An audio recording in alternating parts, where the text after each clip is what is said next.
تو سب انہیں بہانے ہوتے ہیں سارے کے سارے نا. تو یہ جب جس نے عمل نہیں کرنا ہوتا تو پھر وہ اس طرح سے بہانے بناتا ہے. کیونکہ جب آپ کے پاس اتھارٹی ہے، اتھارٹی ہے، سب آپ کر سکتے ہو، آپ کے پاس ہے، آپ کا گھر ہے، سب کچھ ہے، بچے آپ کے ہیں، تو آپ کو ضروری ہے کہ آپ اس پر عمل کریں. اگر نہیں کرتے ہیں آپ عمل تو پھر یہ کیا ہے، آپ نے تکذیب کی نا، جھٹلایا، آپ نے اللہ تعالیٰ کی آیات کو جھٹلا دیا. تو یہی بات یہاں پہ کہی جا رہی ہے کہ ان لوگوں کی سوچ جو ہے نا وہ کیا تھی، وہ چھوٹی تھی. ایسے لوگوں کی سوچ جو ہوتی ہے کیا ہوتی ہے، چھوٹی ہوتی ہے. اور پھر وہ لوگ تو مذاق بھی اڑایا کرتے تھے کہ ہم نمٹ لیں گے ان کو. لیکن ہم نے یہ گنتی کیوں بتائی کہ یقین کر لیں جن کو کتاب دی گئی ان کی کتابوں میں بھی یہی تعداد تھی، تو ان کو اس قرآن پر یقین آسان ہو جائے، تو ایمان والوں کا ایمان بڑھ جائے. پچھلی کتابوں کی بھی تصدیق ہو رہی تھی. تو علم کی مماثلت جو ہے وہ انسان کے ایمان کو مضبوط کرتی ہے، تاکہ مومن اس پر شک نہ کریں کہ پیغمبر سچا ہے، یعنی کہ پیغمبر کی سچائی پر شک نہ کریں. ان کے لیے کنفرم ہو گئی نا ایک بات. لیکن وہ لوگ جن کے دلوں میں بیماری ہے، اور وہ لوگ جو کہ کافر ہیں، یعنی منافق اور کافر دونوں کی بات ہو رہی ہے یہاں پہ، وہ ایسا نقطہ نکال کر لے آتے ہیں کہ مؤثر سے مؤثر بات بھی کیا ہو جاتی ہے، دھری سے دھری رہ جاتی ہے. ٹھیک ہے نا، پور پیچھے ہو جاتی ہے. تو حقیقت جو ہے وہ بدل دیتے ہیں. وہ تو کافر کیا کہیں گے کہ اللہ یہ مثالیں کیوں دے رہا ہے، مطلب وہ قرآن پر بھی اعتراض کر رہے ہوتے ہیں کہ ایسا کیوں ہے قرآن میں، اتنا نہیں ہونا چاہیے تھا. یہ تمام چیزیں ہوتی ہیں. چیز ایک ہی ہوتی ہے، کچھ کے لیے ہدایت ہوتی ہے اور کچھ کے لیے گمراہی کا ذریعہ بن جاتی ہے. کچھ کہتے ہیں کہ یہ ہدایت ہے اور کچھ کہتے ہیں کہ برین واش کیا جا رہا ہے. اتنا زیادہ کیوں ہے، اتنا ایکسٹریمزم کیوں ہے، کیا ضرورت ہے اتنا قرآن پڑھنے کی؟ نہیں پڑھیں، بس ایک دفعہ پڑھ تو لیا، تھوڑا بہت پڑھیں بس کافی ہے، اتنا زیادہ پڑھنے کی کیا ضرورت ہے. یہ چیز بھی کہی جاتی ہے. بہت سارے مسلمان گھرانوں میں ایسی باتیں کی جاتی ہیں. تو وہ کہتے ہیں کہ یہ برین واشنگ ہے، مکمل طور پر نہیں ہونا چاہیے، بس تھوڑا سا لو، اور دنیا بھی تو ہے، دنیا بھی ساتھ چلانی ہے. تو سنجیدگی نہیں ہوتی، شوق نہیں ہوتا، لگن نہیں ہوتی. تو جب سنجیدگی، شوق اور لگن کسی بھی چیز کے لیے ہوتی ہے تو وہ اس کی بہتر سمجھ کی راہ ہموار کرتی ہے. جب انسان سنجیدہ ہوتا ہے، جب شوق ہوتا ہے، تو پھر وہ اس کے لیے راہ ہموار کرتی ہے، اس کی سنجیدگی اور اس کا شوق جو اس کے لیے راہ ہموار کرتی ہے. ادروائز اگر وہ سنجیدہ نہیں ہے، اس کی نیت ہی نہیں ہے قرآن پڑھنے کی، یا اس کی نیت ہی نہیں ہے، اس کی نیت یہ ہے کہ میں لوگوں سے ملوں گا، میرے کانٹیکٹس بڑھ جائیں گے، میں لوگوں سے گلوں ملوں گا، بس میری محلے داری چلے گی، مجھے اور دوسرے معاملات میں لوگ مل جائیں گے، اگر یہ نیت ہے اور قرآن کی طرف نیت نہیں ہے تو پھر نہیں ہے نا، فائدہ ہی نہیں ہے. تو اسی لیے دیکھیں بہت سارے لوگ نہیں بڑھ پاتے، تو کیونکہ ان کی نیت نہیں ہوتی قرآن پڑھنے کی، وہ پھر نہیں آگے کر پاتے، چیزوں کو نہیں ایکسیپٹ کر پاتے. تو یہ ساری چیزیں سمجھنے کی ہیں. مثلا ایک مثال دے کے واضح کیا گیا اس کو کہ کوئی چیز خریدنی ہے لیکن نیت میری پکی نہیں ہے، اور میں خریدنے ایسی گئی ہوں، میرا غیر سنجیدہ رویہ ہے، میں ایسی گئی ہوں، بس دیکھا میں نے، میری نیت نہیں تھی خریدنے کی، بس ایسی گئی. اب وہ کہے گا، دکاندار پوچھے گا اس کی قیمت بتاؤ، تو میں کہوں گی نہیں، اس میں کیڑے نکالوں گی، اس میں یہ ہے، اس میں وہ ہے، سرسری سی بات کر کے اور آ جاؤں گی، کیونکہ میں سنجیدہ نہیں ہوں. تو میرا رویہ بھی کیا ہوگا، سنجیدہ نہیں ہوگا. تو سنجیدگی کا جو تعلق ہوتا ہے وہ رویے سے ہوتا ہے. رویہ کیسا ہے آپ کا، رویہ جو ہے نا وہ ظاہر کرتا ہے. نیت کے ساتھ ساتھ رویہ بھی ہوتا ہے کہ رویہ کیسا آپ کا ظاہر ہو رہا ہے. ٹھیک ہے، تو غیر سنجیدہ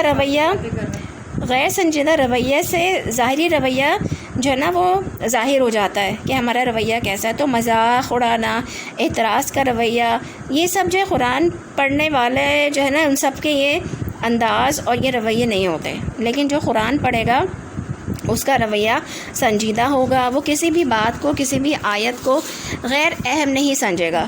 اور قرآن کی جو لوگ ایسے اعتراض کرتے ہیں وہ کچھ نہ کچھ آؤٹ آف کانٹیکسٹ بات لے کر آتے ہیں، کوئی نہ کوئی لاجک بیان کرتے ہیں، کوئی نہ کوئی وجہ بیان کرتے ہیں، غلط مطلب نکال لیتے ہیں، یہ رائے بنا لیتے ہیں کہ قرآن پڑھنا، جیسے کہ میں نے پہلے کہا، ایکسٹریمزم کو دعوت دینا ہے. اتنا زیادہ قرآن پڑھنے کی ضرورت ہی نہیں ہے، کیوں پڑھیں؟ اور آج کے دور میں تو یہ چیز ممکن نہیں ہے کہ ہر آیت پر عمل کیا جائے، ایسا نہیں ہے، ہر چیز پر عمل ہو سکتا ہے، اور اس سے سوسائٹی میں توازن نہیں رہے گا. وہ یہ بھی کہتے ہیں وہی قرآن ہے جو کہ دلوں کو بھی ہلا رہا ہے، وہی قرآن ہے جو کہ لوگوں کو بدل رہا ہے، وہی قرآن ہے جو لوگوں کی شخصیت، ان کی پوری زندگی کو تبدیل کر رہا ہے.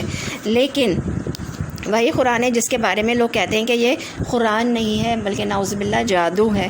یہ ہمیشہ سے ہوتا رہا ہے. اللہ بھی ایسے لوگوں کو اللہ بھی ایسے لوگوں کو آزماتا رہا ہے جن کے دل میں خرابی ہوتی ہے، یعنی کہ جو لوگ اس طرح سے اعتراض کرتے ہیں تو ان کے دل میں خرابی ہے، تو پھر اللہ تعالیٰ ان کو آزماتے ہیں، ان کو آزماتے رہتے ہیں، پھر ان کے لیے پرابلمز آتی رہتی ہیں، جو کہ نہیں اپنے آپ کو صحیح کرتے، جن کو جب نہیں انل منکر کیا جاتا ہے وہ نہیں اس چیز کو اہمیت دیتے ہیں اور اپنی راہ پر قائم رہتے ہیں کہ بس میں صحیح ہوں اور ہم صحیح ہیں، تو وہ پھر ان کے لیے مشکلات پھر آتی رہتی ہیں، اللہ تعالیٰ انہیں مزید مشکلات میں ڈالتے رہتے ہیں، ٹھیک ہے۔ تو اللہ ان کو ایسی سچویشن میں ڈال دیتا ہے کہ مزید اس کی خرابی سامنے آ جاتی ہے، مزید ان کی خرابیاں ہی سامنے آتی چلی جاتی ہیں۔ تو بعض دفعہ کسی کو ہم بہت یہ کہتے ہیں کہ آپ قرآن سنیں پڑھیں، لیکن وہ جب سنتا ہے تو ایسی باتیں خود قرآن سے ظاہر ہو جاتی ہیں، سراسر اس کے خلاف جاتی ہیں۔ اب دیکھ لیں آج کی یہ آیت ہی جو ہے وہ ظاہر کر رہی ہیں، تو وہ پھر کیا کرتا ہے، وہ پھر عمل نہیں کر رہا ہوتا، وہ دور بھاگتا ہے، پھر نا مطلب عمل سے دور بھاگتا ہے کہ عمل نہیں، کوئی نہ کوئی وجہ بنا لیتا ہے، وہ کوئی نہ کوئی ریزن بنا لیتا ہے۔ تو اللہ تعالیٰ ہم سب کا امتحان لیتا ہے، ان سب میں امتحان ہوتا ہے، جہاں ہماری کمزوریاں ہوتی ہیں وہاں پہ امتحان آ رہے ہوتے ہیں ہمارے سارے کے سارے۔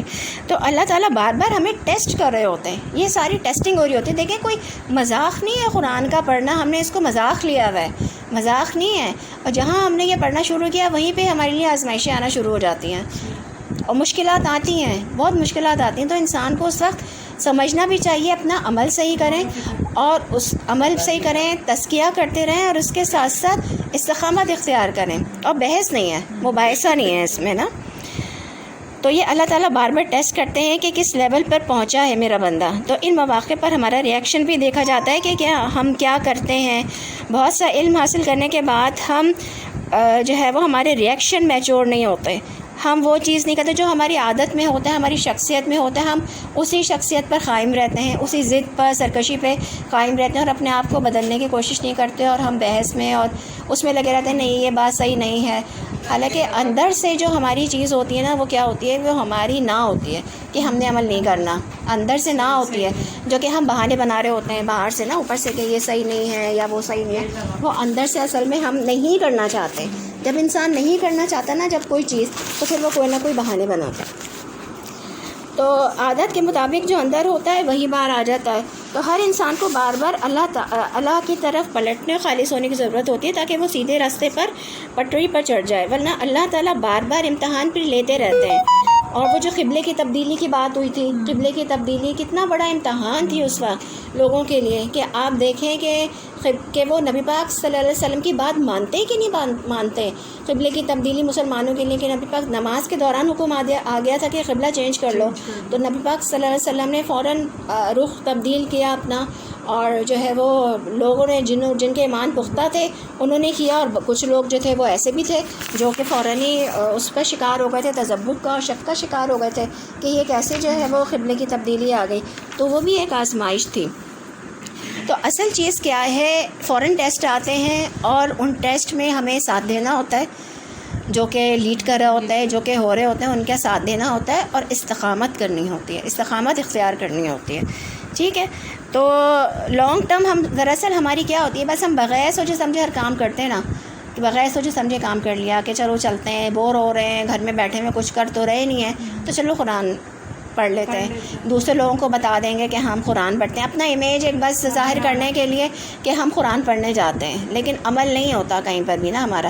تو لانگ ٹرم پلاننگ کی ضرورت ہوتی ہے اور سنجیدگی کی ضرورت ہوتی ہے، اس لیے کوئی چیز یہ جب چیزیں نہیں ہوتی ہیں تو کوئی چیز اسٹیبلش نہیں ہو پاتی ہماری، مطلب قائم نہیں ہو پاتی۔ ایون یہ کہ سب سے بڑا حکم دیکھیں کیا ہے عورت کے لیے، پردہ کرنا ہے، سب سے بڑا حکم ہے۔ شادی سے بھی پہلے ایک عورت جب جوان ہوتی ہے اس کے لیے پردہ ہے کہ وہ پردہ کر لے، اور اس میں کسی وضاحت کی ضرورت نہیں ہے، ہر جگہ ہر کوئی سمجھتا ہے، ہر کوئی جانتا ہے اچھی طرح سے کہ عورت کے لیے کتنا ضروری ہے۔ شوہر کے بھی شادی سے بھی پہلے عورت کے لیے اللہ کا حکم کیا ہے، پردہ ہے کہ جب وہ جوان ہو جاتی ہے۔ اور دیکھیں ہم قرآن پڑھتے رہتے ہیں لیکن ہم پردے نہیں کرتے، جوڑے رہتے ہیں پھر بھی ہم پردے نہیں کرتے اور اس میں بحثیں کرتے ہیں۔ تو یہ چیز کیا ہے، یہ انسان کے اندر کی نا ہے، اس کی انا ہے، اس کی ضد ہے، یہ تمام چیزیں۔ اب کوئی زبردستی تو نہیں کرائے گا نا، زبردستی تو ہے ہی نہیں، یہ تو جب تک کہ دل میں نہیں ہوگا۔ تو پھر جب انسان جڑ بھی جاتا ہے اس کے بعد وہ بحثیں کرتا ہے، تو پھر اللہ تعالیٰ کی طرف سے بھی پھر آزمائشیں آتی ہیں، اور بعض دفعہ ایسا بھی ہوتا ہے کہ تالے بھی لگ جاتے ہیں، لوگ بھی لگ جاتا ہے دل پہ کہ انسان نہیں کر پاتا، پھر وہ جب وہ نہ کرتا ہے نا، پھر جب وہ نہ کرتا ہے تو پھر وہ نہیں کر پاتا، پھر وہ اللہ کی طرف سے ایک طرح سے سزا بھی ہوتی ہے انسان کے لیے. تو اسی لیے عمل کرنا ضروری ہے. یہ تمام چیزیں ہیں. تو سنجیدگی ہے. اصل میں کیا کہا جا رہا ہے یہاں پہ کہ دین و دنیا کو کھیل نہیں بنانا، سنجیدگی سے لے کر چلنا ہے. یقین ایک دفعہ پختہ ہو جائے کہ نجات کی راہ اس میں ہے تو پھر حل جو ہے وہ قرآن میں ہی ہے. پھر وہ کیسے سنجیدہ نہیں ہو سکتے؟ یہ امتحان ہے، امتحان میں ڈال کر آزماتا ہے اللہ تعالیٰ. تو جو نکل جائے پھر وہ آگے بڑھتا ہے، جو اس سے نکل جاتا ہے تو پھر وہ آگے بڑھتا ہے، اور جو نہیں نکل پاتا تو پھر وہ کیا کرتا ہے، وہ بحثوں میں ہی بھی پڑ جاتا ہے تو پھر وہ پیچھے رہ جاتا ہے. تو جن کے دلوں میں بیماری ہے، بس جس کو اللہ چاہتا ہے اور اس کو بھٹکا دیتا ہے. یہ کتنی بڑی بات ہے جو یہاں پہ کہی گئی ہے نا. آپ یہ دیکھیں کہ یہیں پہ ہی پھر ہماری جو ہے وہ ہدایت بھی مل جاتی ہے. یہیں پہ کچھ لوگوں کو، یہیں پہ کچھ لوگ اپنا راستہ بھی کھو دیتے ہیں. اللہ تعالیٰ پھر ان کو ہدایت بھی نہیں دیتا. یہی کہا جا رہا ہے وَلِيَقُولَ الَّذِينَ فِي قُلُوبِهِم مَرَضٌ وَالْكَافِرُونَ مَاذَا أَرَادَ اللَّهُ بِهَذَا مَثَلًا. اور تاکہ کہیں وہ لوگ جن کے دلوں میں بیماری ہے اور کافر کیا کچھ ارادہ کیا اللہ نے ساتھ اس مثال کے، کہ یعنی کہ وہ کیا کہیں گے جن کے دلوں میں بیماری ہے اور کافر کیا کہیں گے کہ اللہ نے اس مثال کے ساتھ، یہ جو مثال بیان کی کہ 19 فرشتے ہیں، کہ اللہ نے کیا ارادہ کیا، یہ 19 فرشتوں کی تعداد بتا کر کیا ارادہ کیا. اسی طرح بھٹکا دیتا ہے اللہ جسے وہ چاہتا ہے، اور وہ یہادی من یشاء، اور جسے وہ چاہتا ہے وہ ہدایت دے دیتا ہے. یعنی کہ وہ لوگ جو ایمان والے تھے، جو کہ جن کی کتابیں تھیں، اہل کتاب تھے، عیسائی تھے، یہودی تھے، ان کی کتابوں میں بھی 19 تعداد تھی، اور انہوں نے کیا کیا، ان کے تو ایمان میں اضافہ ہو گیا، ان کا ایمان پختہ ہو گیا، ان کا کنفرمیشن ہو گئی کہ ہماری کتاب میں بھی 19 تعداد تھی، اب اس کتاب میں بھی 19 کہی جا رہی ہے. تو کیا وہ ان کے تو ایمان میں اضافہ ہوا، ان کی ہدایت میں اضافہ ہوا، ان کے یقین میں اضافہ ہوا. انہوں نے پیغمبر پر یقین اور ایمان اور حق سچ ہو گیا ان کا. اور جبکہ جنہوں نے یقین نہیں کرنا تھا، جنہوں نے بہانے بنائے تھے، بحثیں کی تھی، ان کا کام کیا ہوا، وہ مزید شک میں پڑ گئے. وما یعلم جنود ربی کا، اور نہیں جانتا لشکروں کو آپ کے رب، الا مگر ہوا وہی، وما ہی، اور نہیں وہ، الا مگر ذکر، نصیحت للبشری، انسان کے لیے. اور یعنی کہ کوئی نہیں جانتا اللہ تعالیٰ کے لشکروں کو آپ کے رب کے مگر وہی، اور نہیں مگر وہ نصیحت انسان کے لیے. کلا ہرگز نہیں، والقمر، قمری قسم ہے چاند کی. اچھا یہاں پہ 31 پہ ہمارا ایک رکوع مکمل ہو رہا ہے. اب یہاں پہ یہ جو کہا گیا ہے نا کہ نہیں جانتا لشکروں کو آپ کے رب کے مگر وہی، تو اللہ کے لشکر جو ہیں وہ بہت سارے ہیں، کوئی نہیں جانتا. اللہ تعالیٰ نے خود فرما دیا قرآن پاک میں کہ میرے لشکروں کو کوئی بھی نہیں جانتا. اب وہ لشکر جو ہیں وہ انسانوں میں سے بھی ہو سکتے ہیں، وہ لشکر جو ہے وہ فرشتوں میں سے بھی ہو سکتے ہیں، اور وہ لشکر جو ہے وہ کسی بھی مخلوق جنوں میں سے بھی ہو سکتے ہیں، وہ لشکر کسی بھی مخلوق میں سے ہو سکتے ہیں. تو آپ دیکھیں کہ جب مکے پر حملے کا ارادہ کیا گیا تھا اور ہاتھیوں کو فوج لے کر پہنچے تھے وہاں پہ، اور اللہ تعالیٰ نے کیا کیا تھا کہ ابابیلوں کے ذریعے سے ہاتھیوں کو بھی مروا دیا تھا. اور ابابیلوں کی شکل میں بھی اللہ تعالیٰ کے لشکر ہو سکتے ہیں کہ وہ ہاتھیوں کی جو فوج آئی تھی کعبہ کو ڈھانے کے لیے، تو وہ ابابیل اتنا چھوٹا سا پرندہ ہے، اور وہ پتھر لے کر، کنکر لے کر آیا تھا، اور اس کے ذریعے سے ہاتھی جو ہے وہ تباہ اور برباد ہو گئے تھے. تو کہاں ہاتھی اور کہاں ابابیل؟ تو وہ اپنے کام کے لیے چڑیوں کو بھی پتھر دے کر ہاتھی کو مروا سکتا ہے، اپنا کام کروا سکتا ہے. تو اللہ تعالیٰ کے تو لشکر ہیں، انسانوں میں سے بھی ہو سکتے ہیں، پرندوں میں سے بھی ہو سکتے ہیں، اور کہیں سے بھی ہو سکتے ہیں، جنات میں سے بھی ہو سکتے ہیں. بہت سارے اللہ تعالیٰ کے مخلوق، ایسی مخلوق ہے زمین و آسمان میں پھیلی ہوئی جن کے بارے میں تو ہمیں پتہ ہی نہیں ہے. ابھی تو ایسی مخلوق ہے نا، کچھ کو ہم جانتے ہیں جو کہ نون ہے، زمین میں، سمندر میں، پرندے ہیں، ہوا میں ہیں. بہت ساری ایسی مخلوق ہے جن کے بارے میں تو انسان کو پتہ ہی نہیں ہے. تو یہ کتنا صاف و واضح اللہ تعالیٰ نے یہاں بیان فرمایا کہ کوئی نہیں جانتا اللہ کے لشکر کو. تو اس کے لیے کیا مشکل ہے، اس کا کام کرنے کے لیے اللہ کے لیے کیا مشکل ہے؟ اللہ کا کام کرنے کے لیے اور اس کے احکامات پر عمل کرنے کے لیے بڑے لشکر موجود ہیں. اور نہیں ہے یہ یاد دہانی انسان کے لیے، یعنی یہ النار، یہ آگ، یہ جہنم ایک نصیحت ہے. یہ جو کہا گیا ہے نا کہ وما ہی الا ذکر للبشری، اور نہیں وہ مگر نصیحت انسان کے لیے. یعنی کہ جہنم اور آگ جو ہے وہ انسان کے لیے کیا ہے، ایک نصیحت ہے. لیکن انسان یاد دہانی ہے، لیکن انسان جو ہے وہ کیا کرتا ہے، اس کو یاد نہیں کرتا، اس کو نصیحت نہیں سمجھتا، اس پہ یقین نہیں کرتا۔ دراصل ہم کیوں ہمارے اعمال برے ہیں، کیوں ہم عمل نہیں کرتے؟ وہ اس لیے نہیں ہے کہ ہم یقین نہیں کرتے، ہمارے دلوں میں یقین کی کمی ہے، ہمارے دلوں میں ایمان کی کمی ہے، یہ تمام چیزیں ہیں۔ تو اس لیے جو ہے وہ ہم جہنم کے عذاب پر یقین نہیں کرتے۔ تو آپ دیکھیں کہ ایک رکوع یہاں پر مکمل ہوا ہے کہ اللہ تعالیٰ نے شروع میں سب سے پہلے اس رکوع میں ہمیں نبی پاک صلی اللہ علیہ وسلم کو حکم دیا کہ آپ کھڑے ہوئیے اور ڈرائیے، یعنی کہ امر بالمعروف و نہی عن المنکر کرنا ہے، عن المنکر کرنا ہے نا، ڈرانا ہے نا ہمیں۔ تو جہنم کے عذاب سے بھی ڈرانا ہے اور برائی سے روکنا ہے۔ برائی سے روکنے کے لیے ظاہر سی بات ہے جہنم کا ذکر ہمیں کرنا پڑے گا، ٹھیک ہے نا، تقویٰ پیدا کرنے کے لیے، اللہ کا ڈر پیدا کرنے کے لیے، جہنم کا ڈر اور جو سزائیں ہیں ان کا ڈر پیدا کرنے کے لیے ہمیں جہنم کا ذکر اور ڈراوا یہ سب بتانا پڑے گا نا، کیونکہ انظار میں دونوں چیزیں آتی ہیں۔ انظار کا مطلب ہوتا ہے حقیقت حال بتانا، اور جنت بھی حقیقت ہے، جہنم بھی حقیقت ہے۔ تو یہ نصیحت ہے ایک ہمارے لیے کہ ہم اس سے سبق سیکھیں اور اپنے اعمال کو ہم اپنے درست کر لیں۔ نہیں ہے مگر وہ نصیحت انسان کے لیے، جہنم بھی نصیحت ہے انسان کے لیے کہ انسان اس سے نصیحت سیکھے اور اپنے اعمال کو درست کر لے۔ تو اس رکوع میں ہمیں انظار کا حکم دیا گیا ہے کہ ہم انظار کریں۔ کس کو کریں؟ سب سے پہلے تو اپنے ہی گھر سے شروع کریں نا، اپنے ہی گھر میں دیکھیں، اپنے ہی بچوں کو دیکھیں، اور آگے دیکھیں حقوق اللہ اور حقوق العباد میں سب سے دو بہت امپورٹنٹ چیزیں آئیں گی، اگلے رکوع میں ذکر آئے گا۔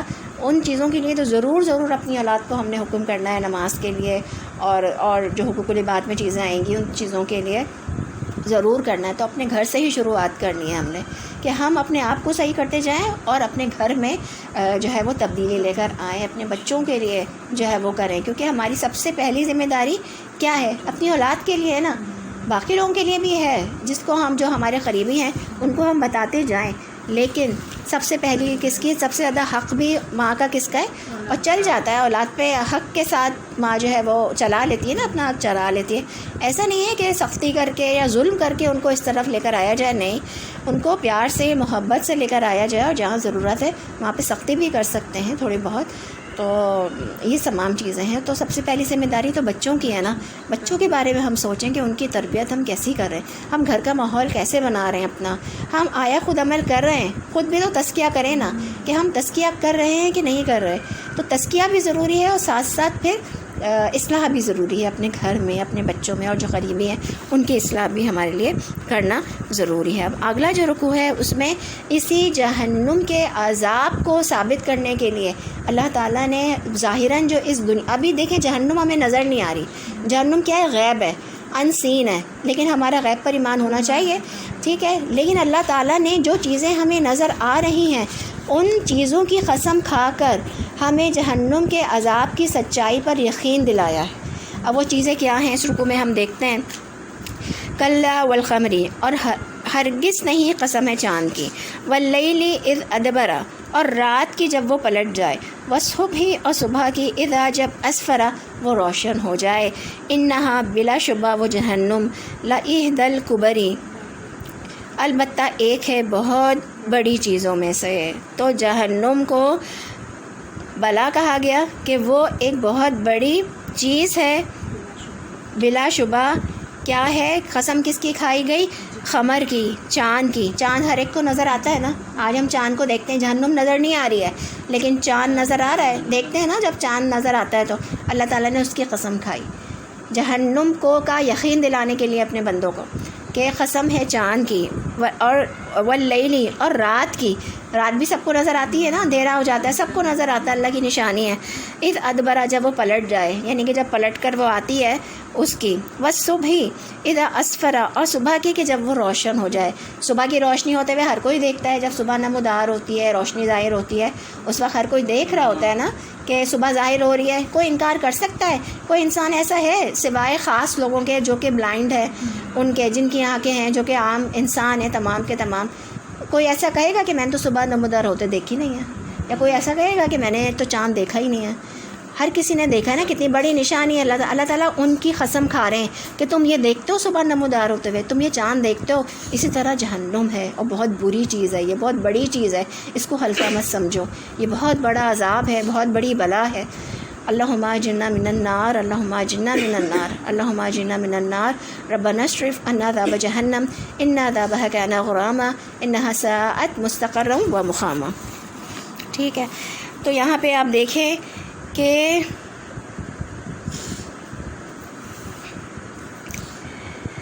اللہ تعالیٰ نے کس طرح سے جو چیزیں انسان کو نظر آ رہی ہیں، سورج کے طلوع ہونے کی قسم کھائی، جب نور پھوٹ پڑتا ہے، یہ وہ نشانیاں ہیں کہ جن سے انسان جو ہے وہ غافل نہیں ہو سکتا۔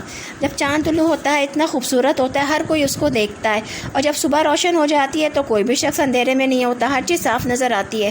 چاند کی روشنی اور جو روشنی ہے اس کی قسم کھا کر کہا جا رہا ہے کہ وہ جہنم بڑی آفتوں میں سے ایک آفت ہے، اور جس نے صبح چاند بنایا اسی نے جہنم بھی بنائی ہے۔ صبح روشن جس نے کی ہے اسی رب نے جہنم بنائی ہے، اس کا تو سوچ لو، اس پہ غور و فکر کرو، اس کے عذاب سے ڈر لو۔ تو وہ لوگ یہ جو ان کا انداز تھا کہ فرشتوں کا مذاق اڑا رہے تھے، ان کی تعداد کا مذاق اڑا رہے تھے، اس طرح جو کر رہے تھے، وہ کیا اللہ تعالیٰ نے ان کو یقین دلانے کے لیے کہ دیکھو تم چاند دیکھتے ہو، تم صبح نمودار ہوتے ہوئے دیکھتے ہو، تم رات کو دیکھتے ہو، یہ چیزیں بھی تو میں نے ہی بنائی ہیں نا۔ تو جب میں نے ان کا تذکرہ کر رہا ہوں، یہ میں نے بنائی ہے، تو پھر جب میں جہنم کا تذکرہ کر رہا ہوں تو تم میری اس چیز پر یقین کیوں نہیں کر رہے ہو؟ تمہیں میری اس چیز پر بھی یقین کرنا ہے، جہنم کے عذاب کا بھی یقین کرنا ہے، تو وہ ڈیفینیٹلی وہ چیز ہو کے رہے گی۔ تو پھر جب تک کہ تم اپنے اعمال درست نہیں کرو گے، اس وقت اس کا مطلب یہ ہے کہ تمہارے اندر تقویٰ نہیں ہے۔ تو اصل چیز کیا ہے؟ تقویٰ ہے، اللہ کا ڈر ہے، اللہ کے عذاب کا ڈر ہے، جہنم کا ڈر ہے۔ تو یہ تمام چیزیں انسان کو اپنے اندر پیدا کرنی ہے۔ جب تک کہ انسان کے دل میں آخرت کا خوف نہیں ہوگا، جہنم کا خوف نہیں ہوگا، اللہ کا ڈر نہیں ہوگا، جہنم بھی اللہ نے بنائی ہے، آخرت کا دن بھی اللہ تعالیٰ لے کر آئیں گے، تو جب تک کہ اللہ ہی کا نہیں ڈر ہوگا، خوف ہوگا، تو پھر انسان کے دل میں تقویٰ کہاں سے ہوگا؟ تو انسان کے دل میں جہنم کی بات، اس کا خوف، اس کی سزاؤں کا خوف کہاں سے آئے گا؟ اور اس کا عمل کیسے درست ہوگا؟ اس کا عمل درست نہیں ہو سکے گا۔ تو یہ تمام چیزیں اللہ تعالیٰ دیکھیں کتنا واضح کر رہے ہیں، اور چیزوں کو کس طرح بیان کر رہے ہیں جو کہ انسان کو نظر آ رہی ہیں، ان کی مثالیں بیان کر کے سزاؤں کی اہمیت اور ان کی یہ چیز بتائی جا رہی ہے کہ وہ بھی ایک حقیقت ہے، وہ بلا شبہ تمہیں ابھی نظر نہیں آ رہی ہیں، وہ چھپی ہوئی ہیں، بے شک وہ اللہ تعالیٰ بنا چکے ہیں ان کو، لیکن وہ بھی انسان کی نظروں سے چھپی ہوئی ہیں، اور جب وہ ظاہر ہوگی تو انسان پھر کی تو آنکھیں پھر پھٹی کی پھٹی رہ جائیں گی۔ اس وقت تو اب قیامت نمودار ہوگی، آخرت نمودار ہوگی، اس وقت جب آسمانی پھٹے گا اور سورج اور یہ سب چیزیں جب ہوں گی، تو اس انسان جو اس وقت کے ہوں گے ان کی تو آنکھیں اسی وقت پھٹی کی پھٹی رہ جائیں گی کہ یہ کیا ہو رہا ہے اس وقت، یہ دنیا اور یہ جو ابھی دیکھیں کائنات جو ہے نا اسٹیبلشڈ ہے، ایک کیا کہنا چاہیے، مقرر ہے، قائم ہے، تو قائم ہے نا، تو اس وقت کیا ہوگا؟ قیامت میں یہ چیز ختم قائم نہیں رہے گی نا یہ چیز۔ تو انسان کتنے عرصے سے یہ ساری چیزیں دیکھ رہا ہے، ایسی ہو رہی ہیں، ایسی موجود ہے، زمین ایسی موجود ہے عرصے سے، آسمان ایسی موجود ہے، آسمان کو پھٹتے ہوئے جب دیکھے گا تو اس کے تو ہوش اٹھ جائیں گے، وہ پتھرا جائیں گی نا آنکھیں ایک دوسری جگہ پہ آتا ہے کہ آنکھیں پتھرا جائیں گی جو لوگ اس وقت دیکھ رہے ہوں گے اس وقت۔ تو اللہ تعالیٰ ہمیں جہنم کے عذاب سے بچائے، ہمیں وہ اعمال کرنے کی توفیق نصیب فرمائے جو کہ ہمیں جہنم سے بچا سکیں، آمین یا رب العالمین۔ اب یہاں پہ جو کہا گیا ہے نا کبر، بہت بڑی چیزوں میں سے، تو یہ کبرا کی جمع ہے، تو انسان کے لیے کیا ہے؟ یہ ڈراوا ہے۔ اب آگے آیت میں کہا جا رہا ہے نذیراً للبشر، ڈرانے والی ہے انسان کو، یعنی جہنم انسان کے لیے ڈرانے والی ہے، ٹھیک ہے۔ تو یہاں جہنم ایک ڈراوا ہے انسان کے لیے۔ پیچھے جہنم کیا کہا گیا تھا؟ ایک یاد دہانی ہے، نصیحت ہے کہ تم اس سے نصیحت پکڑ لو، تم نصیحت پکڑ لو اور اپنے اعمال کو درست کر لو۔ اب ڈرایا جا رہا ہے کہ دیکھو بہت بڑی ہے اور بہت بڑی چیز ہے، بہت بڑی بلا ہے، بہت بڑی آفت ہے، تو اب تو ڈر جاؤ۔ تو ہر اس شخص کے لیے جو چاہے تم میں سے کہ وہ آگے بڑھ جائے۔ اب آگے کیا کہا جا رہا ہے؟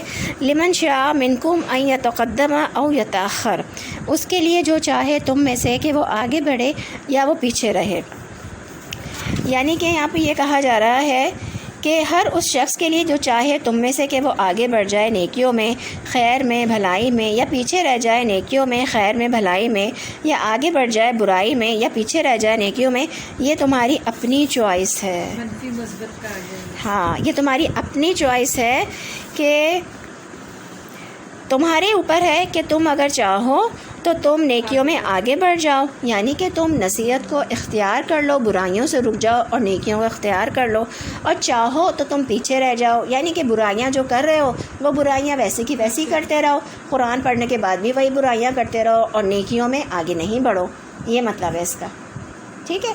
یہ مطلب نہیں، مثبت منفی نہیں ہے، مطلب یہ ہے نیکیوں میں آگے بڑھنا اور برائیوں میں پیچھے رہنا۔ اب اگر قرآن پڑھنے کے بعد بھی اگر کوئی یہ چاہے کہ وہ نیکیوں میں بڑھنا چاہے تو وہ بڑھ سکتا ہے عمل کر کے، اور اگر کوئی نہیں چاہے تو وہ نیکیوں میں نہیں بڑھے گا، وہ برائیوں میں ہی پڑا رہے گا، ٹھیک ہے؟ یہ مطلب ہے اس چیز کا یہاں، ٹھیک ہے؟ اور پھر کہا جا رہا ہے کلو نفس بما کسبت رہینہ، ہر نفس بوجہ اس کے جو اس نے کمائی کی رہن ہے، یعنی کہ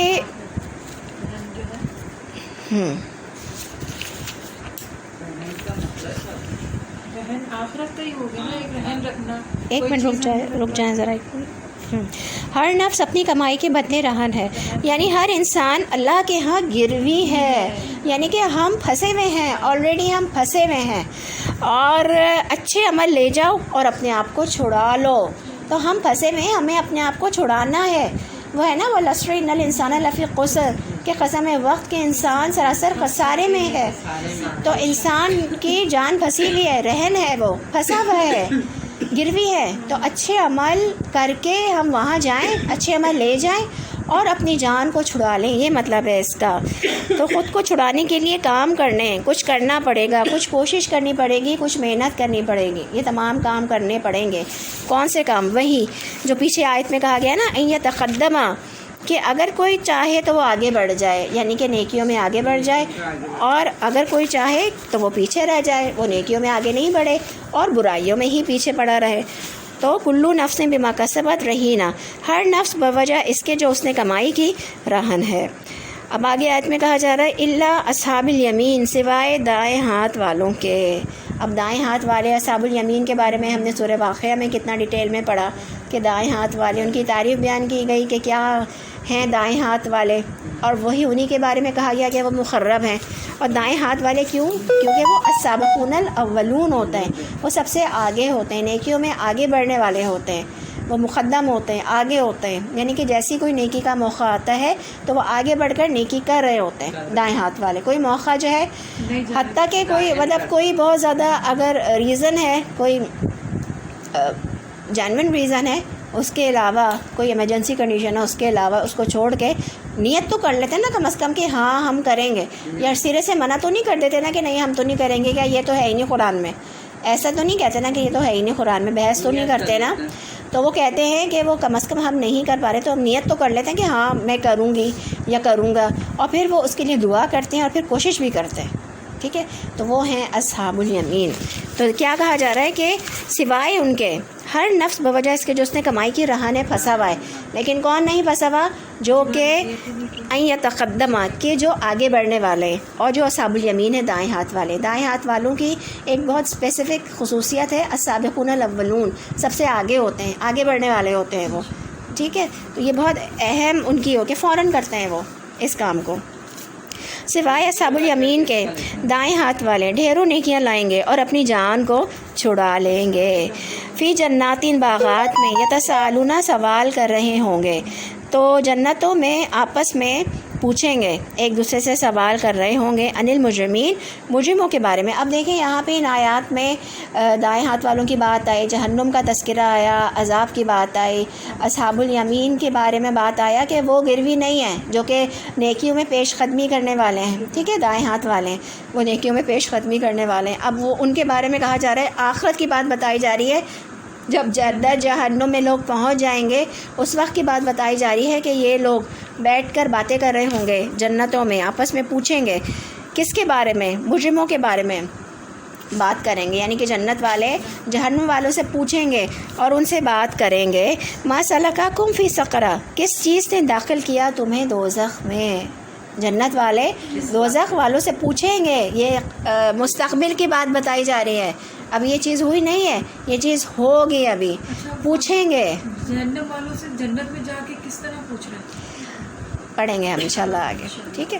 تو جنت والے جہنم والوں سے پوچھیں گے، سوال کریں گے کہ کس چیز سے داخل کیا تمہیں دوزخ میں، کہ تمہیں کس چیز سے تمہیں دوزخ میں داخل کر دیا؟ تو وہ کیا کہیں گے؟ جہنم والے کیا کہیں گے؟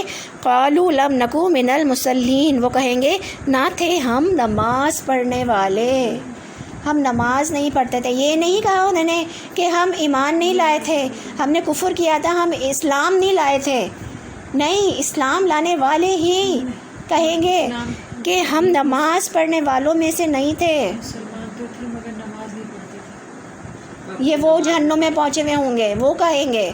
یہ نہیں کہا کہ ہم ایمان نہیں لائے تھے، ہم کافر ہیں، اور لوگوں سے بولو یہ کہیں گے کہ نہ تھے ہم نماز پڑھنے والوں میں سے۔ دیکھیں تو یہ ہمارا حال ہوگا۔ تو کون کہتا ہے کہ اتنے آرام سے لوگ کہہ دیتے ہیں کہ جہنم میں ہم جائیں گے اور جا کے راؤنڈ لگا کے واپس آ جائیں گے؟ اتنے آرام سے لوگ کہہ دیتے ہیں کہ مسلمانوں کے لیے تو جنت تو ہے، ٹھیک ہے؟ تو کیا ہے نماز پڑھنے والے؟ ہم نماز پڑھنے والوں میں سے نہ تھے۔ ولم نکو نطعم المسکین، اور نہ تھے ہم کھانا کھلاتے مسکین کو، اور ہم مسکین کو کھانا کھلاتے نہیں تھے۔ نماز پڑھنا کس میں آ گیا؟ حقوق اللہ میں، اور کھانا کھلانا کس میں آ گیا؟ حقوق العباد میں۔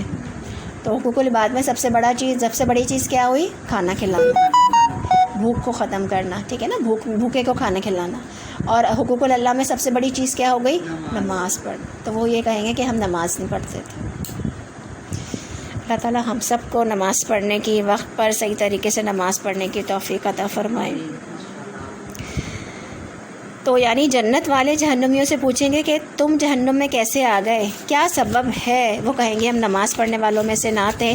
وہ یہ نہیں کہیں گے کہ ہم ایمان نہیں لائے تھے، وہ یہ نہیں کہیں گے، بلکہ کیا کہیں گے؟ ہم نے نماز نہیں پڑھی تھی اور نماز نہیں پڑھتے تھے۔ کتنے مسلمان گھرانے ہیں جن میں سے لوگ نماز نہیں پڑھتے، نماز کو اہمیت ہی نہیں دیتے ہیں۔ کیا چیز چھڑائے گی؟ نماز چھڑائے گی۔ اور ہم مسکین کو کھانا نہ کھلاتے تھے، ایک طرف حقوق اللہ، دوسری طرف حقوق العباد کی پرواہ نہ کرتے تھے۔ آج کچھ لوگ نماز ادا کرتے ہیں لیکن مسکین کو کھانا کھلانا بھول جاتے ہیں، مسکین کے پیچھے ہیں، مسکین کو کھانا کھلاتے ہیں تو نمازوں کو بھول جاتے ہیں۔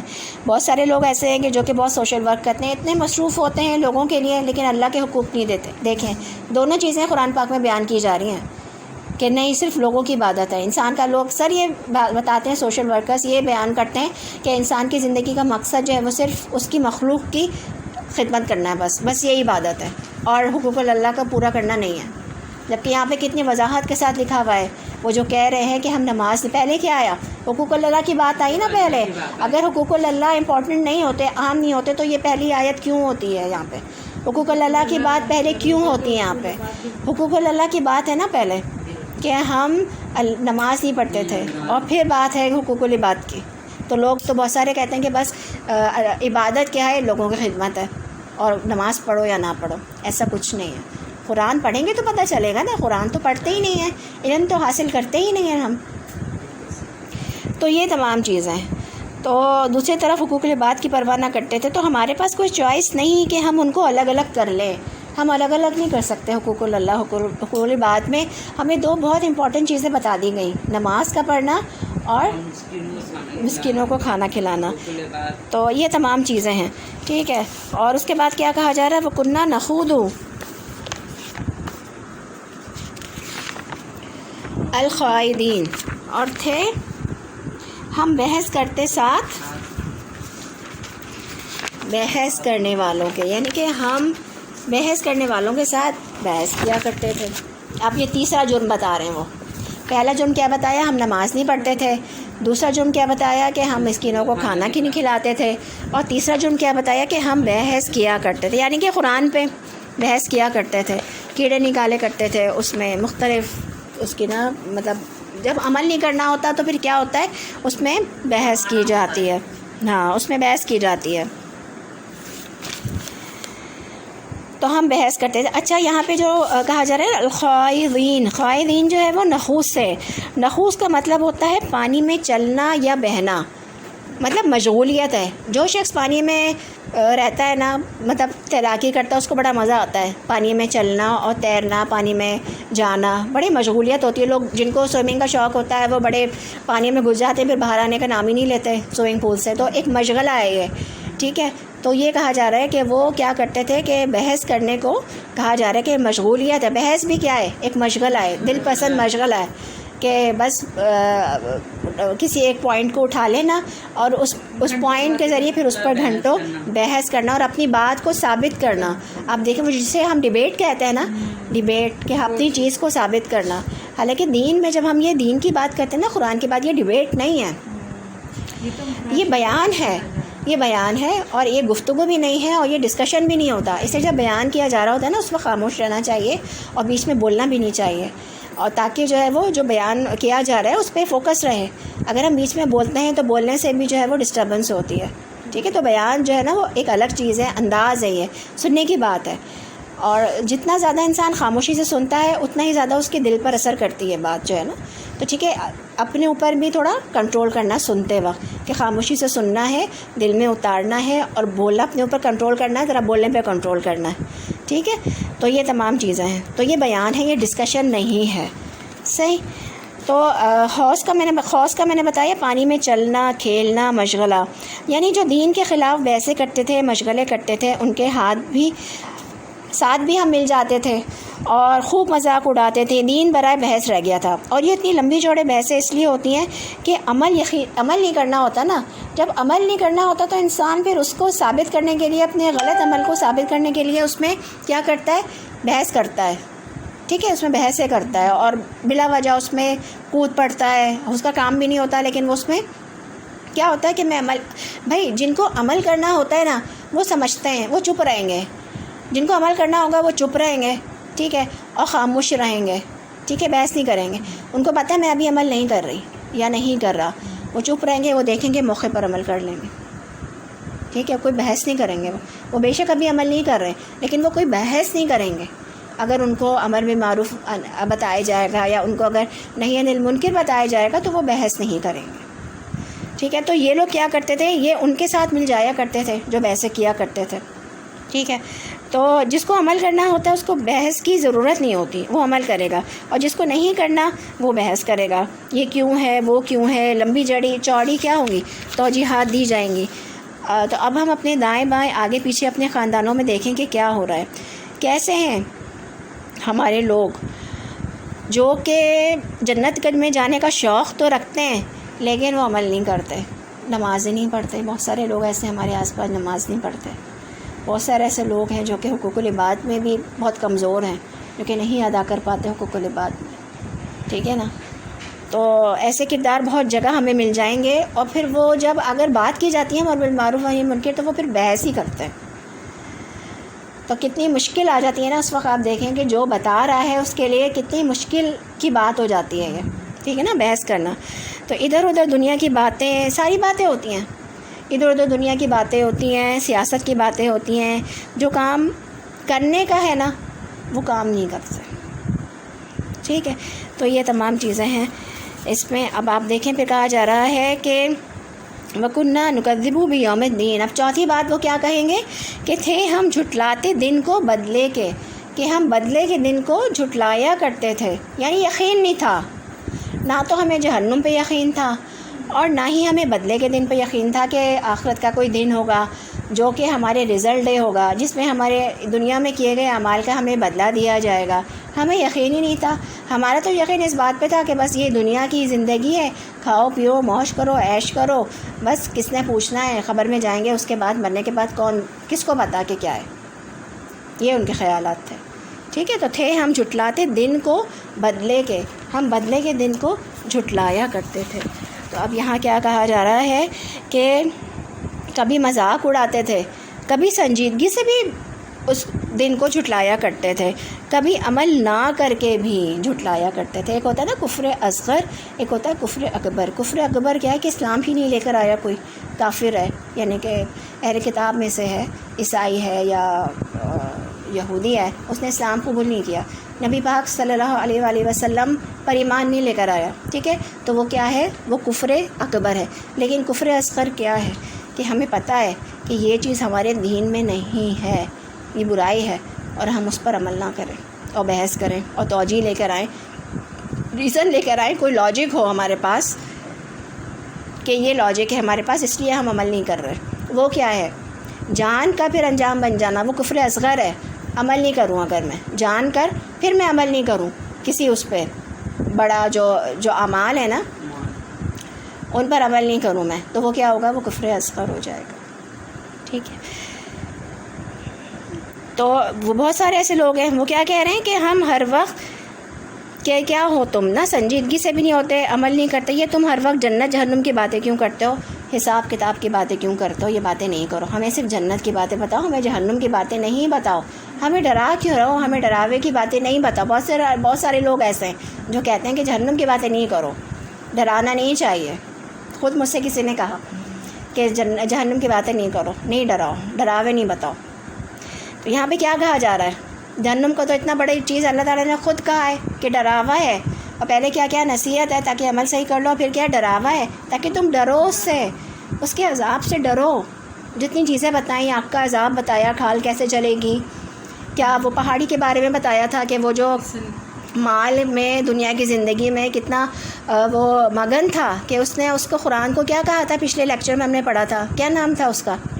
ولید بن مغیرہ۔ کہ اس نے کیا کہا تھا کہ یہ جادو ہے، جادو قرار دیتے تھے نا اس کو، اس کے لیے کیا عذاب اللہ تعالیٰ نے بتایا تھا کہ ہم اس کو چڑھائیں گے اونچی پہاڑ پر، چکنے پہاڑ پر، سعود، کہ وہ دوبارہ چڑھے گا اور پھر نیچے گرے گا۔ جو دنیا میں اونچے ہیں، دنیا میں بہت آگے ہیں، دنیا کی ترقیوں میں اتنے مگن ہو گئے، پھر وہ قرآن کو کیا کرتے ہیں؟ جھٹلا دیتے ہیں، پھر اس میں کیڑے نکالتے ہیں، اور پھر اس کو جادو کہتے ہیں، اور پھر کہتے ہیں یہ تو نہیں ہے قرآن میں، پڑھا ہوتا نہیں ہے، اور پھر کہتے ہیں کہ یہ تو نہیں ہے قرآن میں۔ تو آپ دیکھیں کہ وہی لوگ کہتے ہیں پھر کیوں بتاتے ہو ہمیں جہنم کی باتیں، کیوں بتاتے ہو سزا کی باتیں، کیوں کرتے ہو حساب کتاب کی باتیں، کیوں کرتے ہو؟ پکڑ ہوگی، لکھا جا رہا ہے نا ہمارے نامہ اعمال کے بارے میں کیوں قرآن میں آیا ہے؟ ہر وقت ہمارے ہر بات، ہر چیز ہماری لکھی جا رہی ہوتی ہے نامہ اعمال میں نا، تو نامہ اعمال لکھا جا رہا ہے۔ تو یہ تکذیب جو ہے نا وہ دو طرح کی ہوتی ہے، ایک یہ کہ ہے ہی نہیں کچھ، ایک تو یہ ہے کہ لوگ مانتے ہی نہیں ہیں کہ کچھ نہیں ہوگا، جہنم نہیں ہوگی، حساب کتاب نہیں ہوگا، اور یہ جو چیزیں تم لوگ بتاتے ہو یہ سب نہیں ہیں، اور ایک یہ ہے کہ ہوگا لیکن تم اتنی تفصیل کیوں بتاتے ہو، اتنا زیادہ ڈیٹیل میں پڑھنے کی کیا ضرورت ہے؟ یہ یہاں پہ بھی آ کے لوگ کہتے ہیں اتنا زیادہ ڈیٹیل میں پڑھنے کی کیا ضرورت ہے، بس ایسی اوپر سے بس یہ چیز کرا دو، ہمیں ڈیٹیل میں پڑھنے کی ضرورت ہی نہیں ہے۔ یہ کہتے ہیں لوگ آ کے یہاں اتنا تفصیل سے بتانے کی ضرورت کیا ہے، کیوں بتا رہی ہو اتنا تفصیل سے، ہمیں نہیں سننا۔ تو کل کو جھٹلائیں یا نہ جھٹلائیں، آپ دونوں ہی صورت میں جھٹلانا ہے نا، چاہے آپ تفصیل میں نہ پڑھیں، آپ جب تک کہ آپ تفصیل میں نہیں پڑھیں گے جب تک آپ کو پتہ کیسے چلے گا کہ اس چیز کی اللہ تعالیٰ نے اس چیز کو کتنا بڑا بنایا ہے، اور وہ دن کتنا بڑا ہوگا، اور وہ حساب کتاب ہے کیا، زندگی کا مقصد کیا ہے، آزمائش کیا ہے، کیوں پیدا کیا، اپنی حقیقت حال، ہر چیز اللہ تعالیٰ کے سوا ہر چیز آزمائش ہے۔ اللہ تعالیٰ مل جائے نا تو پھر تو بات ہی بہت ہے، اللہ تعالیٰ کے علاوہ ہر چیز پھر کیا ہے، آزمائش انسان کے لیے دنیا میں، یہ زندگی بھی آزمائش ہے۔ ہم تو حق سمجھ کے لیتے ہیں نا کہ ہمارا حق ہے یہ، اور چھوڑتے نہیں ہیں چیزوں کو ہم۔ ربنا اصرف عنا عذاب جہنم، تو وہ دونوں کو ہی جھٹلانا ہے۔ اگر کوئی کہے کہ یوم الدین تو ہے لیکن نامہ اعمال تو نہیں لایا جائے گا، آدھی بات کہے کہ ہاں آخرت کا دن ہو پھر نامہ اعمال نہیں ہوگا اور پکڑ نہیں ہوگی، نماز پڑھنے کی ضرورت نہیں ہے، پکڑ نہیں ہوگی، اللہ تعالیٰ ہمارا دل دیکھتا ہے، اور یہ سب خود ساختہ بات ہے۔ لوگ کہتے ہیں کہ اللہ تعالیٰ ہمارا دل دیکھتا ہے، ہم نماز پڑھیں یا نہ پڑھیں اللہ تعالیٰ ہمارا دل دیکھیں گے۔ اللہ تعالیٰ نے یہ دنیا اسباب کی دنیا بنائی ہے، یہ دنیا کیا ہے؟ اسباب کی دنیا ہے۔ عمل دیکھا جائے گا کہ کتنا عمل کیا، اور اس کے ساتھ ساتھ اس کی نیت۔ فار ایگزامپل اسباب کیا ہے کہ میں اگر چاہوں کہ میں یہ اٹھ کر یہ بٹن بند کرنا ہے، میں چاہ رہی ہوں کہ یہ پنکھا بند ہو جائے، اور میں اٹھ کر یہ چاہوں، پہلے کیا کروں گی؟ سبب اختیار کروں گی، بٹن بند کروں گی۔ یہ اس دنیا میں اللہ تعالیٰ نے سبب بنایا ہے، ہر چیز کے ہونے کے لیے کوئی نہ کوئی سبب ہے، ٹھیک ہے؟ تو اسباب کی دنیا ہے، یہاں پہ عمل کریں گے تو اس کا نتیجہ ہمیں کہاں ملے گا؟ آخرت میں ملے گا، ٹھیک ہے؟ تو آخرت میں ملے گا. دنیا کیا ہے؟ کھیتی ہے. آخرت کی کیا ہے؟ کھیتی ہے. یہاں عمل کرنا ہے اور بدلہ کہاں ملے گا؟ وہاں پہ ملے گا ہمیں. ٹھیک ہے. لیکن جنت کیا ہے؟ جنت میں عمل کرنا پڑے گا. وہاں کے بارے میں کیا آتا ہے؟ وہاں کے بارے میں تو یہ آتا ہے آپ سوچیں گے وہ چیز آپ کے سامنے آ جائے گی. آپ کا دل چاہے گا کہ یہ چیز کھانے کا، اور وہ چیز آپ کے کیا ہوگی؟ سامنے ہوگی. صرف دماغ میں یہ چیز تو آپ دیکھیں کہ جو وہ ہے نا، کیا کہنا چاہیے، ٹائم اینڈ اسپیس ہے، جو ڈائمینشن ہے اس دنیا کی وہ الگ ہے. آج ہم کچھ سوچتے ہیں وہ چیز ہو جاتی ہے نہیں، ہمیں اس کے لیے کوشش کرنی پڑتی ہے. تو اسی طرح جنت میں جانے کے لیے بھی ہے کہ ہم یہ کام کریں گے تو پھر ہمیں جنت میں جائیں گے. لیکن جنت میں کیا ہوگا؟ ہم سوچیں گے ہی، ہر خواہش پوری ہو جائے گی. جو ہمارا دل چاہے گا وہ چیز ہمارے سامنے ہوگی، وہ چیز ہمارے سامنے آ جائے گی. ٹھیک ہے. تو یہ ہے، مشکل ہے ایک طرح سے دیکھا جائے تو دنیا کی زندگی مشکل ہے، لیکن اس کا اجر بھی تو دیکھیں کتنا ہے، اور اس کا پھر آپ دیکھیں کہ سزا بھی کتنی بڑی ہے. تو انسان کو پھر سوچنا چاہیے، غور و فکر کرنا چاہیے. اور یہ دیکھیں یہاں پہ چند اعمال کی بات کی اللہ تعالیٰ. ایسا نہیں کہ دوسرے اعمال کو نہیں دیکھنا چاہیے، ان کو بھی، لیکن سب سے بڑے جو میجر لوگ تو نماز ہی نہیں پڑھتے، سب سے بڑی چیز امپورٹنٹ. تو حقوق اللہ کی بات کی گئی اور حقوق العباد کی بات کی گئی یہاں پہ. تو یہ کہنا کہ نماز پڑھنے کی ضرورت نہیں، اللہ تعالیٰ ہمارا دل دیکھتا ہے، یہ سب خود ساختہ باتیں. ٹھیک ہے. تو ہر چیز کی پوچھ گچھ ہوگی. عبادات میں سب سے پہلے نماز کا سوال ہوگا نا، نماز کا سوال ہوگا عبادات میں سب سے پہلے. اور اس کے علاوہ علم کے بارے میں بھی سوال ہوگا کہ علم کہاں سے حاصل کیا اور کہاں تم نے استعمال کیا. نعمتوں کے بارے میں ہوگا کہ نعمتیں تم نے اللہ تعالیٰ کا شکر ادا کیا، تم نے نعمتوں کا مال کا شکر ادا کیا یا نہیں کیا، کوئی بھی چیز تھی اس کے بارے میں سوال ہوگا نا. تو سب عبادات میں سب سے پہلے کس کا ہوگا؟ نماز کا. اور معاملات میں بھی ہے سب سے پہلے، وہ مجھے ابھی ذہن میں نہیں آ رہا. ابھی معاملات میں ہمیں پتہ ہے کس کا ہے سب سے پہلے؟ معاملات میں سب سے پہلے ایک چیز ہے، وہ میں پھر بعد میں بتاؤں گی آپ کو، اس وقت میرے ذہن میں نہیں آ رہی وہ چیز. تو اس کے بعد کیا کہا جا رہا ہے؟ اس کے بعد کہا جا رہا ہے کہ حتی اتانا الیقین، یہاں تک کہ آ گئی ہمارے پاس یقینی چیز یعنی موت. یعنی کہ یہ وہ ساری باتیں کر رہے ہیں جہنم میں بیٹھے ہوئے کہ یہاں تک کہ موت آ گئی، ہماری مہلت ختم ہو گئی اور ہم عمل نہیں کر سکے. ہماری جو مہلت تھی نا اس دنیا میں وہ ختم ہو گئی اور ہم عمل نہیں کر سکے. نہ ہم نے نماز پڑھی، نہ ہم نے مسکین کو کھانا کھلایا، اور نہ ہی ہم نے بحثیں کرنا بند کی، اور نہ ہی ہم نے علم جو ہمیں مل رہا تھا، حاصل ہو رہا تھا، نہ ہی ہم نے اس علم پر عمل کرنے کی کوشش کی. تو اور آخرت کے دن کو بھی جھٹلاتے رہے ہم.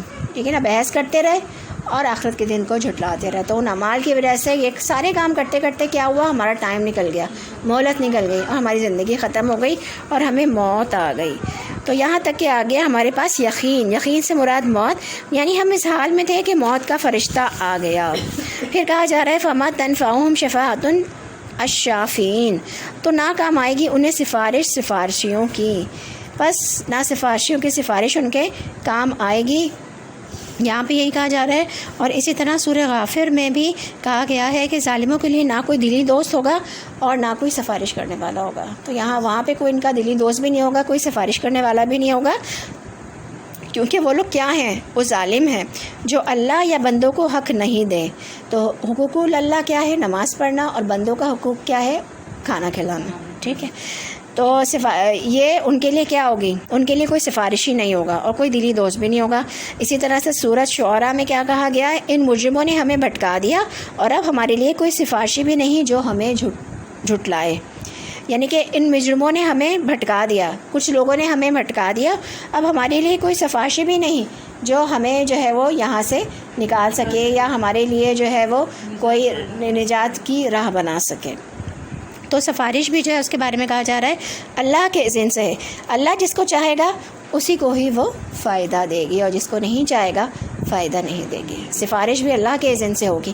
اللہ تعالیٰ جس کے لیے چاہیں گے اور جس کو چاہیں گے، ہر کوئی نہیں کر سکے گا. نبی پاک صلی اللہ علیہ وسلم تو کریں گے اور لوگ کچھ نیک لوگ بھی سفارش کریں گے، لیکن جس کی اجازت اللہ تعالیٰ دیں گے کہ یہ بندہ سفارش کر سکتا ہے، اس کے لیے صرف وہ لوگ کر سکیں گے.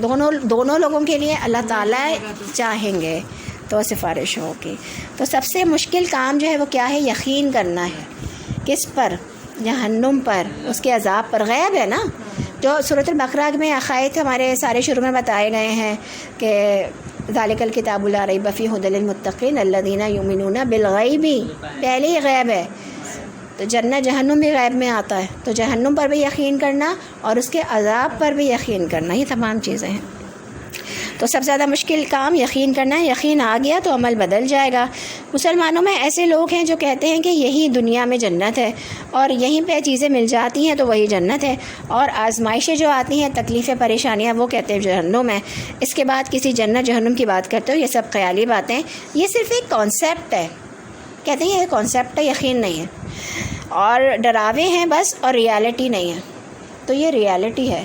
جب اللہ تعالیٰ بات فرما رہے ہیں، جب چاند کی بات کر رہے ہیں، صبح کی بات کر رہے ہیں، اور پھر وہ جہنم کی بات کر رہے ہیں، تو ایسا تو نہیں ہو سکتا نا کہ ایک بات صحیح ہو جو کہ ہمیں نظر آ رہی ہے، دوسری بات صحیح نہ ہو جو کہ اسی قرآن پاک میں موجود ہے۔ حق تو حق ہے نا، پھر وہ بات بھی سچ ہے، وہ بھی جہنم کی بات بھی سچ ہے، جنت کی بات بھی سچ ہے، وہ بھی ریالٹی ہے۔ پھر کہا جا رہا ہے فما لہم عن التذکرۃ معرضین، تو کیا ہے انہیں نصیحت سے اعراض کرنے والے ہیں، تو پھر کیا ہے انہیں کہ وہ نصیحت سے اعراض کرنے والے ہیں۔ تو اس وقت لوگ منہ موڑتے ہیں، یعنی کہ وہی ونہی عن المنکر جب کیا جاتا ہے تو وہ برداشت نہیں کرتے ہیں یا توجہ نہیں دیتے ہیں۔ اللہ تعالیٰ کہتے ہیں کہ ان کو کیا ہوا ہے، ان کی عقل کام نہیں کرتی، دنیا کے سارے معاملات میں اچھے ہیں، وہ دنیا کے سارے معاملات میں بہت اچھے ہیں، بہت ٹاپ کلاس ہیں، بہت سمجھدار ہیں، بہت اچھے طریقے سے دنیاوی کام کرتے ہیں سارے، لیکن دین کے کاموں میں بس، یا ان چیزوں کو ماننے میں پتہ نہیں کیوں پیچھے رہ جاتے ہیں، اپنے یقین کیوں نہیں کرتے آخرت کی چیزوں پر، آخرت کے حساب کتاب پر، آخرت کے تمام جو اللہ تعالیٰ نے بتائی ہیں باتیں قرآن میں اور حدیثوں میں، جو بھی غیب کی چیزیں بتائی گئی ہیں، ان پہ یقین کیوں نہیں کرتے۔ تو دنیا کے سارے معاملات میں اچھے طریقے سے کرتے ہیں، لیکن نصیحت سے اعراض کیوں ہے؟ تو نصیحت سے اعراض بے توجہی، بے دہانی کیوں ہے؟ اب اللہ تعالیٰ ان کو کیا کہہ رہے ہیں کہ انہم حمر مستنفرہ، گویا کہ وہ گدھے ہیں سخت بدکنے والے، تو ان کو گدھوں سے اللہ تعالیٰ نے وہ دیے۔ آج ہم بے خل ہوتا ہے کوئی، آج ہم اس کو کیا کہتے ہیں؟ گدھا ہے نا، گدھا کہتے ہیں نا، کہ ہر وقت کیا ہے یہ کہ اس کو عقل ہی نہیں ہے، تو دنیاوی طور پر بہت عقل والے ہیں وہ، لیکن جنت جہنم پہ دین کے لحاظ سے وہ عقل والے نہیں ہیں، وہ گدھے ہیں، گویا کہ وہ گدھے ہیں سخت بدکنے والے۔ اور پھر کہا جا رہا ہے کہ فرت من قسورہ، جو بھاگے ہوں شیر سے، جو شیر سے ڈر کر بھاگے ہوں۔ حضرت عباس رضی اللہ عنہ نے قسورہ کا ترجمہ کیا ہے کہ قسورہ شکاری کا جال، یعنی کہ شکاری جو جال ڈالتا ہے اس سے ڈر کر بھاگ جانا۔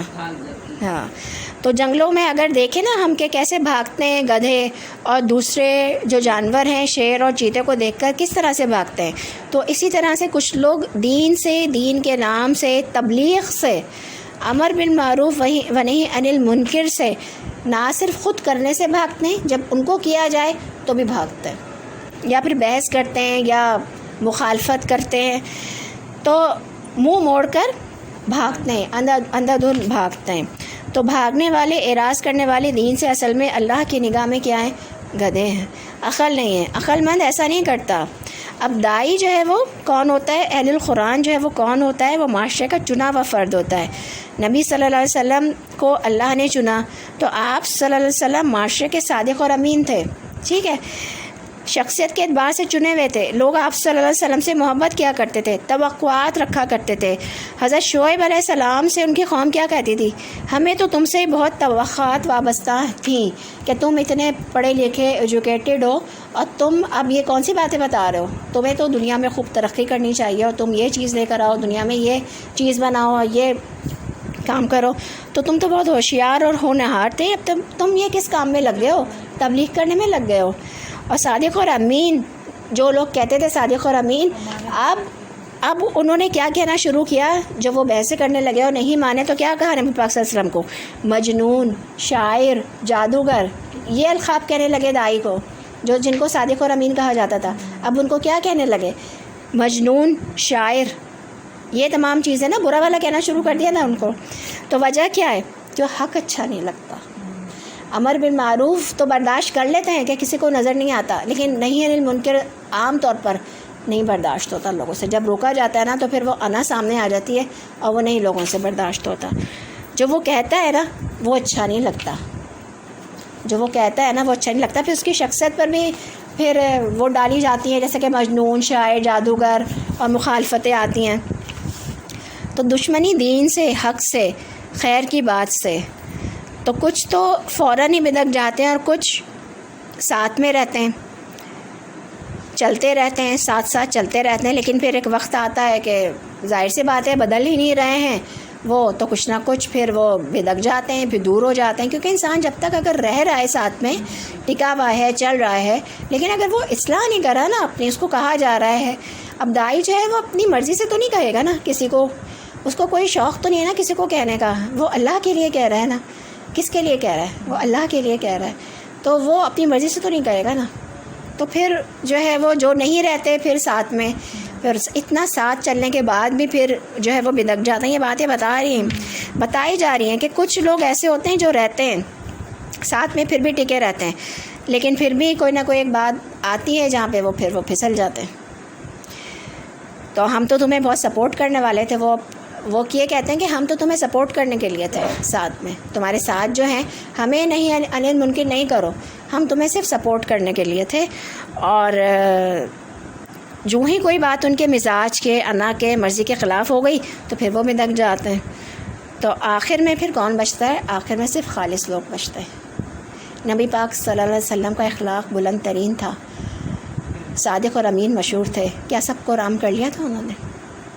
نہیں نا. منافق اور کافر میں کیا تھے؟ دشمنی ہو گئے تھے نا ان کے. اور جو بہت سچے اور خالص لوگ تھے، سچے کے سچے، وہ ساتھ تھے حضرت ابوبکر صدیق رضی اللہ تعالیٰ عنہ. ٹھیک ہے. تو نبی کریم صلی اللہ علیہ وسلم کی کوششوں سے عرب میں اسلام پھیل گیا تھا، لیکن ان کے انتقال کے بعد پھر ایک قبیلہ مرتد ہونے لگا، پھر اس کے بعد دوسرا قبیلہ. تو ایک فتنے کی بات بھی آئی تھی پہلے، وہ میں آپ کو بتاؤں. ایک فتنہ ارتداد تھا. حضرت عائشہ صدیقہ رضی اللہ عنہ کہتے ہیں کہ یہ فتنہ ایسا تھا کہ جو سب سے زیادہ بھاری تھا میرے والد کے اوپر، حضرت ابوبکر صدیق رضی اللہ عنہ کے اوپر، کہ اس میں ہی بہت سارے نبوت کا دعویٰ کرنے والے پیدا ہوئے اور قبیلے مرتد ہو گئے، بدل گئے. یعنی وقتی طور پر وہ آئے، لیکن جب شخصیت نبی پاک صلی اللہ علیہ وسلم نہیں رہے جب، تو وہ مرتد ہو گئے. تو وہ اس شخصیت سے متاثر تھے، شاید ان کے اخلاق سے متاثر تھے. تو انسان داعی کے اخلاق سے متاثر ہوتا ضرور ہے، لیکن استقامت اس کو اللہ کے ساتھ اصل میں جڑنے سے ملتی ہے. حق اور سچائی کو پر عمل کرنے سے، اس کو دل سے ماننے سے وہ استقامت ملتی ہے اس کو.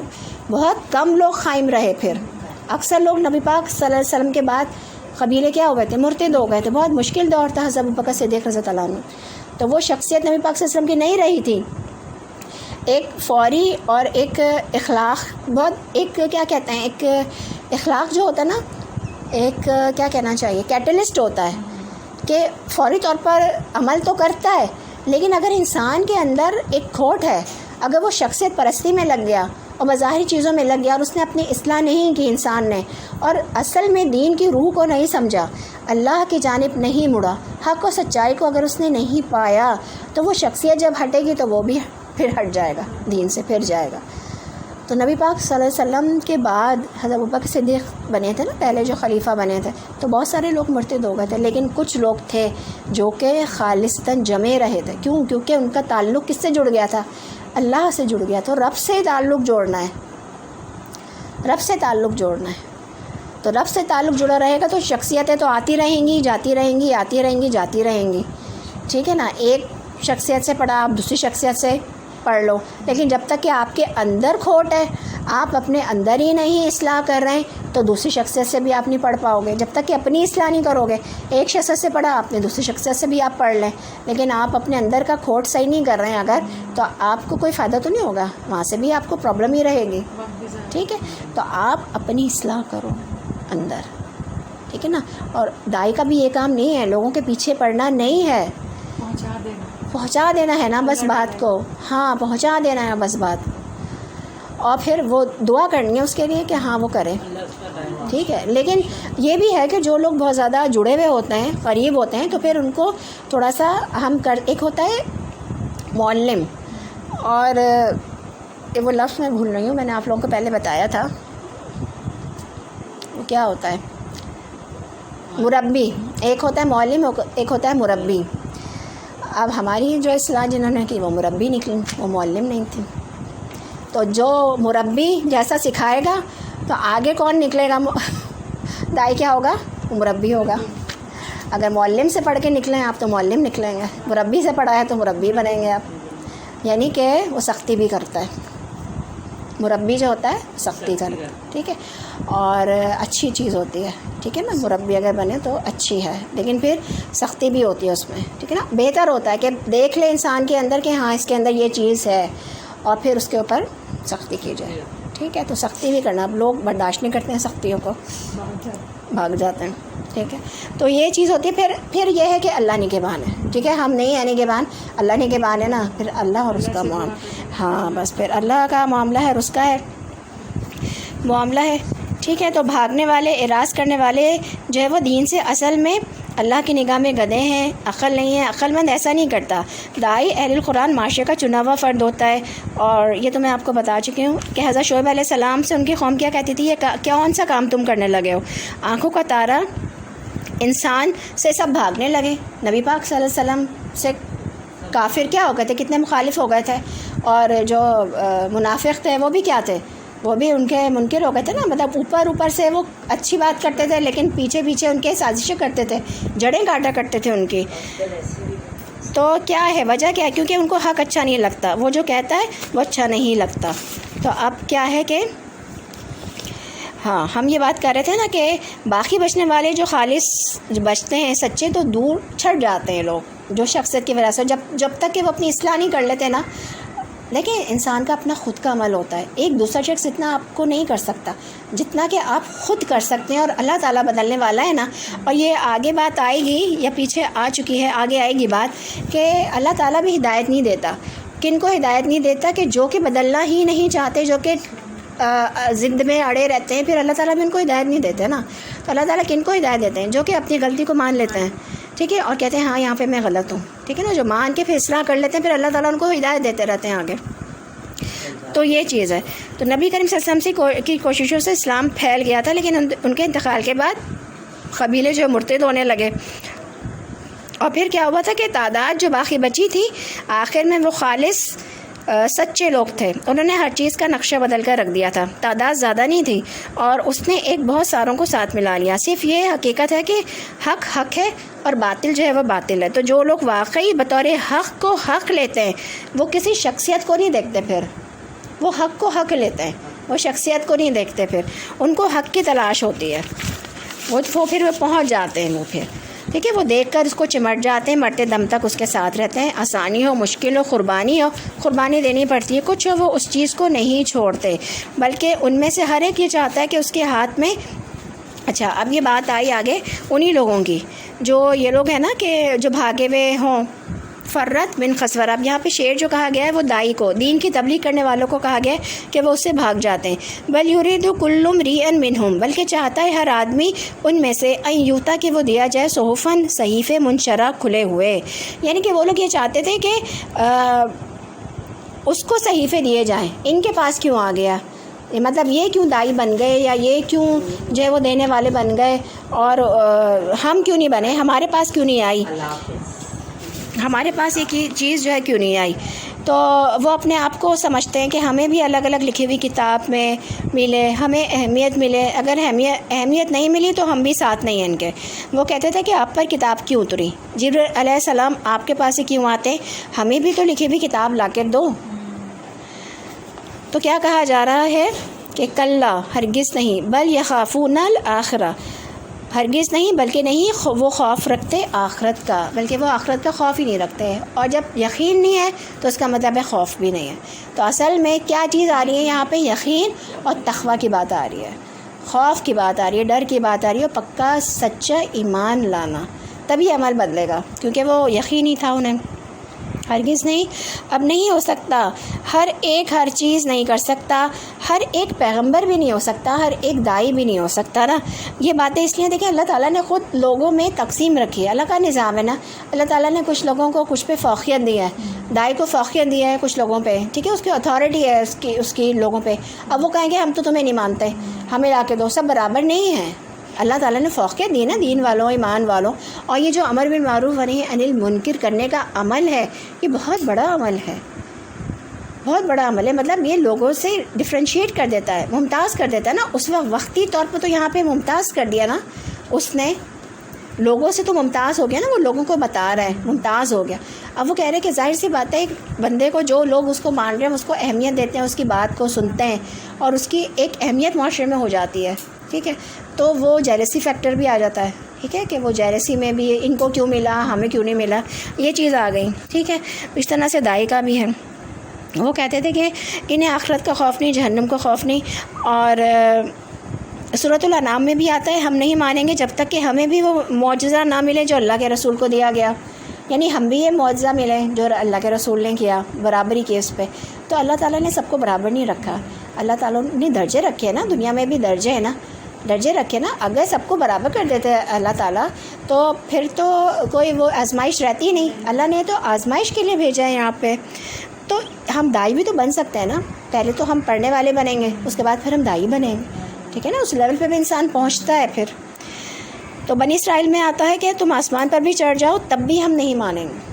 ایسی باتیں کیا کرتے, تم آسمان پر بھی چڑھ جاؤ تب بھی ہم نہیں مانیں گے جب تک کہ تم اتار کر کوئی خاص ایک کتاب نہ لاؤ, پھر ہم ایمان لائیں گے.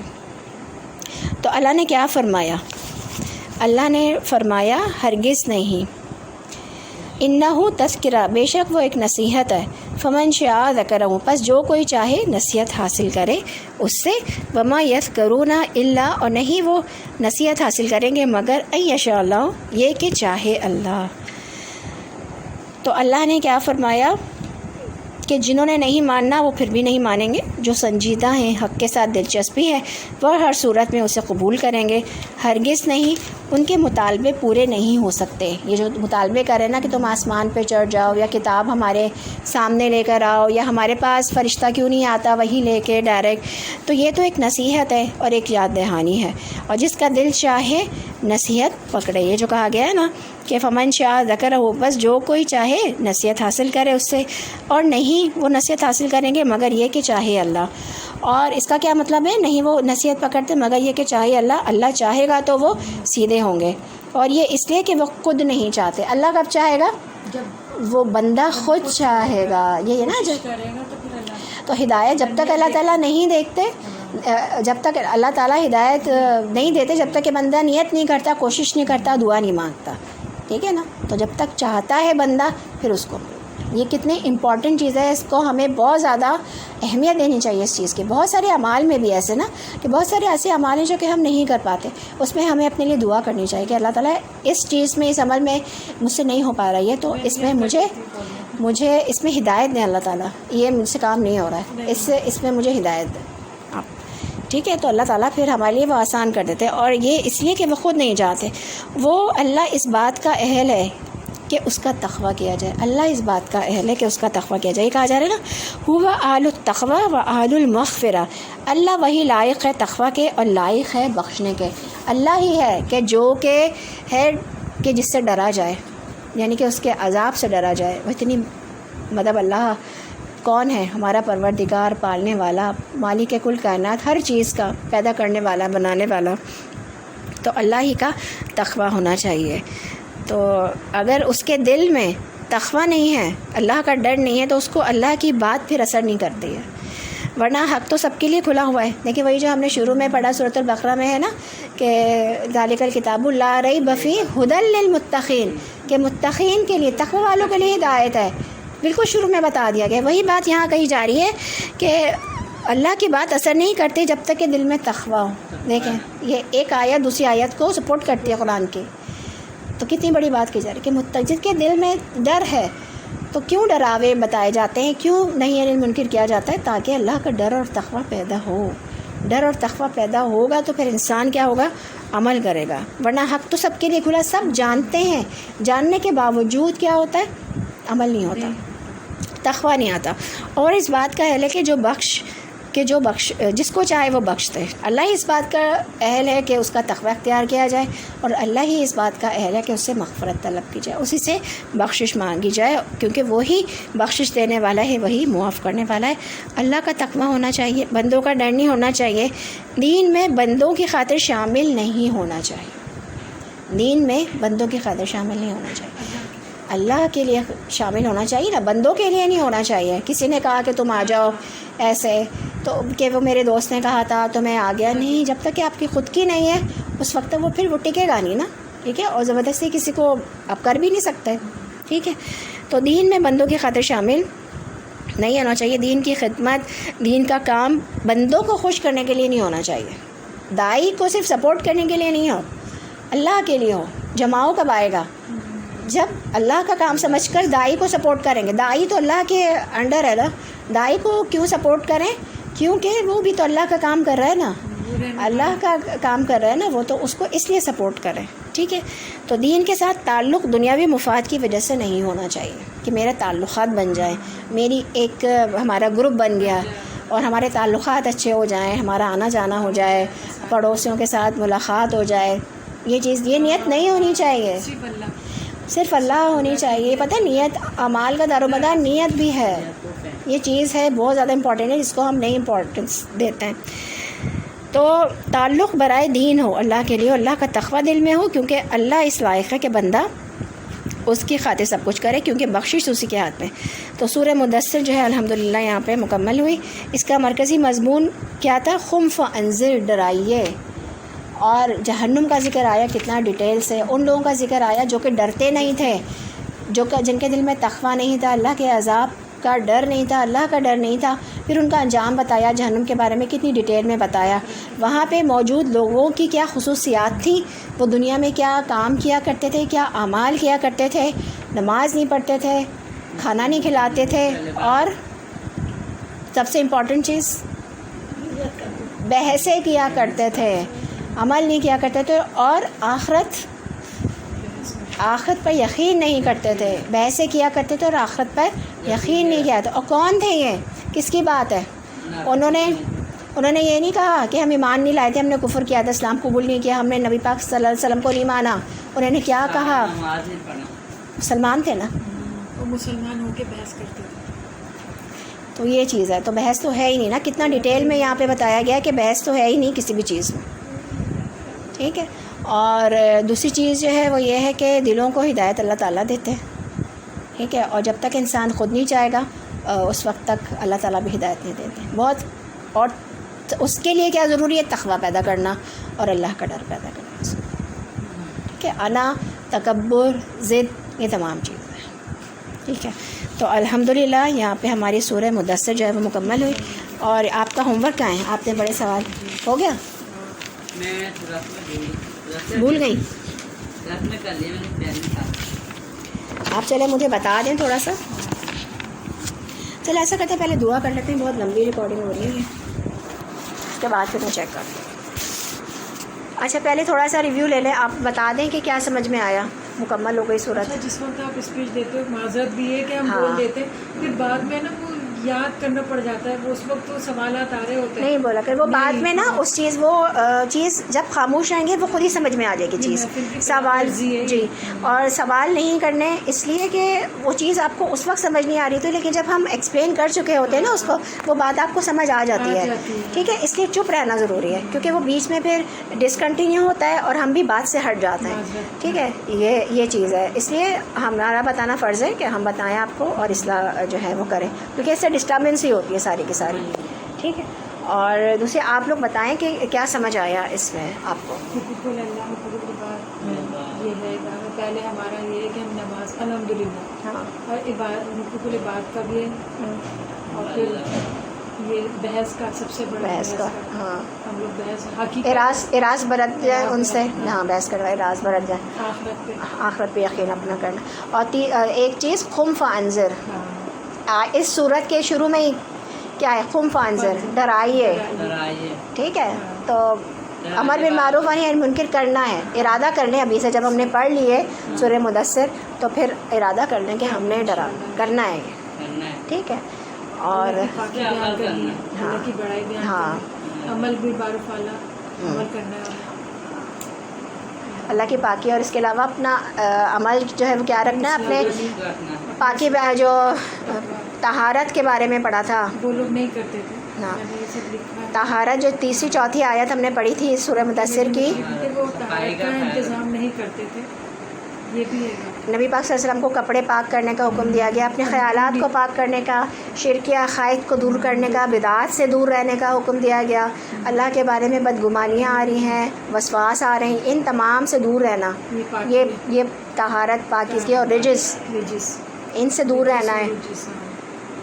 ٹھیک ہے، برائیوں سے دور رہنا، ہاں، گناہوں سے بھی بچنا ہے، یہ تو پاکی میں آ جائے، یہ طہارت میں آ جائے گا نا یہ سب، کہ ہمیں اندرونی بھی، بیرونی کے ساتھ ساتھ اندرونی بھی طہارت، اور وہاں کا بھی بتا دیا کہ مستقبل کی خبر بھی اللہ تعالیٰ نے دے دی کہ کیا ہے وہاں پہ کس طرح سے ہوگا، یقین نہیں رکھتے تھے، یقین کا لیول کم تھا، اور اللہ سے جڑنا، اللہ کے لیے کرنا ہے، شخصیت پرستی کے لیے نہیں کرنا، لوگوں کے لیے نہیں کرنا ہے، اللہ سے ڈر کے سب سے پہلے نماز کی پابندی ڈالنا، ہاں، اتنی نماز کی فکر ہوتی ہے، گھر والوں میں میرے ایک آدھ نہیں پڑھتے، اسی کی مجھے فکر ہے، یا اللہ دعا کریں بس، چلیں دعا کر لیتے ہیں۔